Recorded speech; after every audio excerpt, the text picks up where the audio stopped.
I'm Asger. You can ask me anything. Today I'm answering this question. What is self-confidence and how can you improve your self-confidence?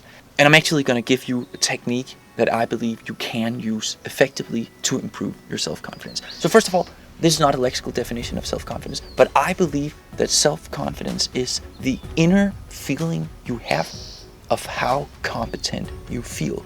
I also just want to dispel a common misconception, the way I see it at least, that people who are very self-confident aren't afraid, but that's not true. People who are very self-confident, such as myself, we can be afraid of doing things, but we just ignore that little voice inside our head that tells us, no, you can't do this, you can't go up on that stage, or whatever it may be, and we do it regardless. Now, I remember when I was a kid, probably 6 or 7 years old, I was riding in my parents' car with my dad, and I asked my dad this question. Do I have to be a soldier? Will I be forced to go to war? I think I watched some war movie on TV and I was worrying about this. And of course, also worth mentioning here, I grew up in a country with a draft. So he told me, well, first of all, the draft will probably be abolished when you're 18. And secondly, the kids that are a little smarter than the other kids tend to become officers. And the officers don't actually go into the battlefield. They stay behind the lines. And when this happened, I didn't really place any significance in this little anecdote other than I remembered it years later. But it wasn't until I started working in social psychiatry, perhaps 25 years after this transpired, that I realized that, why do these people struggle so much? There was this one guy in particular, and he was a smart guy, good looking, talented, and I had a lot of things in common with him. We were both musicians, and we just had a lot of mutual interests. And then one day I was talking to him and I realized, oh my God, there seems to be only one big difference really between our main personality characteristics, and that is I somehow have this completely inflated feeling of self-confidence, whereas he doesn't. On the contrary, he struggles with it. He feels he's not good enough. And that's when I started asking friends and co-workers this question. Can you identify one situation from your childhood probably that really just brought you or infused you with an immediate degree of self-confidence that seemed to stick? And I remember one guy he told me about, he was on this school trip and one of his teachers pointed to a building and said, you see that building over there? That's the University of Copenhagen. One day you'll graduate from there. And that's apparently, according to him at least, that was just what he needed. Now, I realized, number one, this is all anecdotal, and number two, this is post hoc reasoning. I cannot tell for sure that this experience with my dad in the car and me not wanting to go to war is actually what built a strong feeling of self-confidence. So just because there's a correlation doesn't mean that there's a causal relation, of course. And there's actually some research suggesting, some of you probably heard of this research, but it suggests that when you praise kids for something, perhaps even if you do it deliberately to build self-esteem or self-confidence in them, it is very important that you praise the effort, not their innate qualities or even necessarily the product or whatever it may be. So it's not about saying, oh, that's a beautiful cutting board you made there. It's about, wow, you must have really worked diligently to make this carving board. Good job. Now, let's try and answer the question how you can build or improve your feeling of self-worth.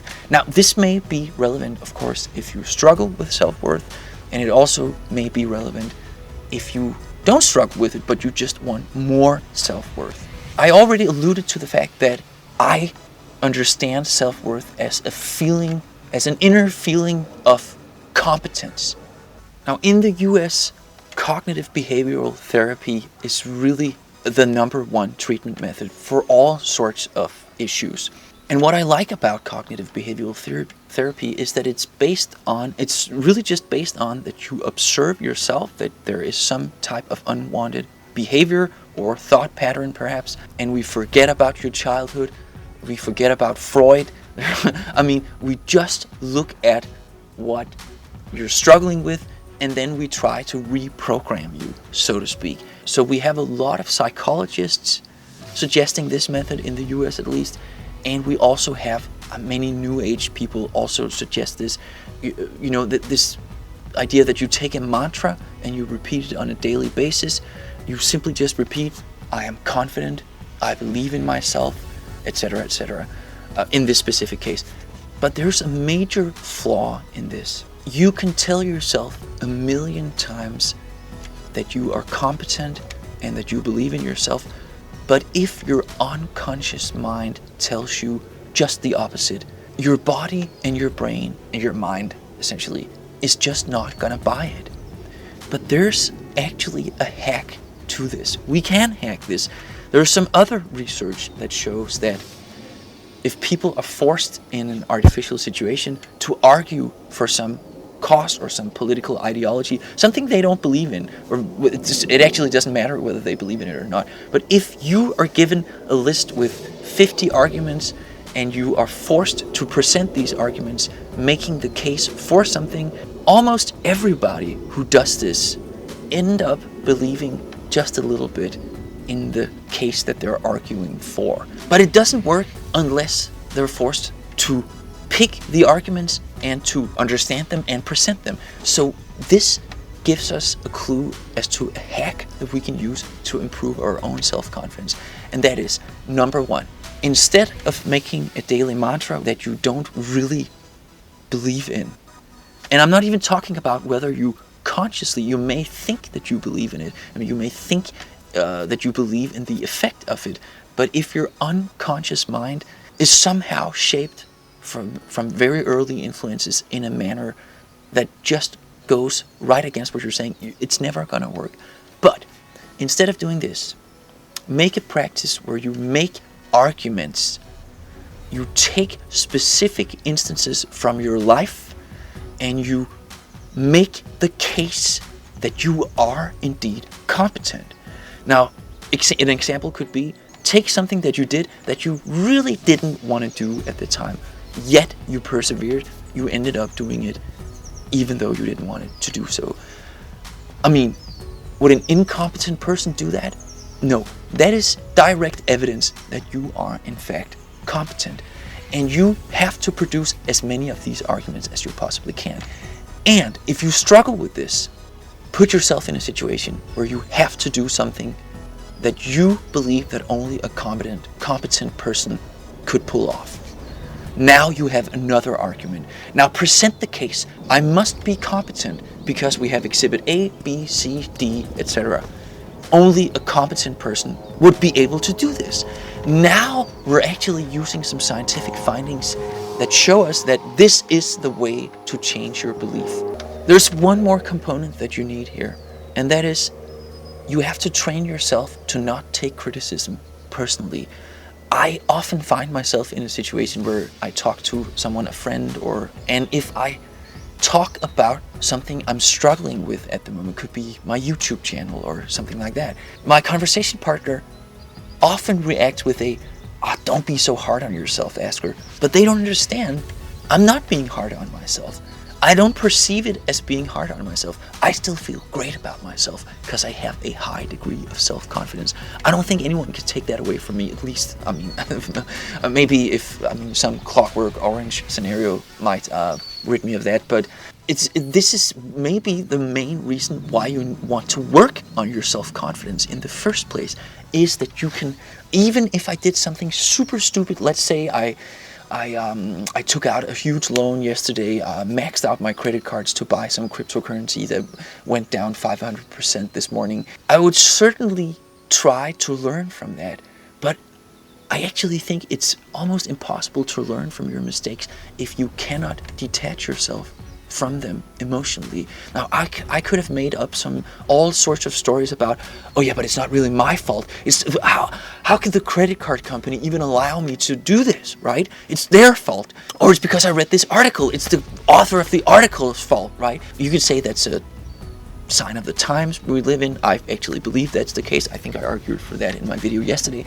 But understand that even the most confident and competent people make mistakes all the time.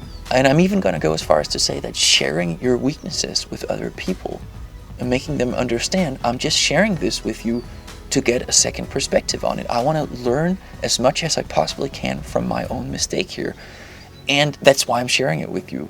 But of course, this may only arise after you've started building your self-confidence levels in the first place. Anyways, I suggest you try to use this model to improve your level of self-confidence. You can never have too much self-confidence. Maybe you can, but and just one final thing I want to touch on super briefly is, some of you may watch this and think, yeah, but isn't he sort of delusional, and on top of that even encouraging people to exhibit delusional behavior? I think that's probably a fair comment to this video if you were thinking something along those lines. It's actually one of the main conclusions I made in the book I published a few years back called Spiritual Capitalism. And the main conclusion I arrived at in this book was actually that this is perhaps the only domain where I would even entertain the idea of being self-delusional. I mean, if it just so clearly is helpful for achieving your wildest dreams and goals, that you have an overinflated sense of self-worth and self-confidence, it may be a price that you're willing to pay.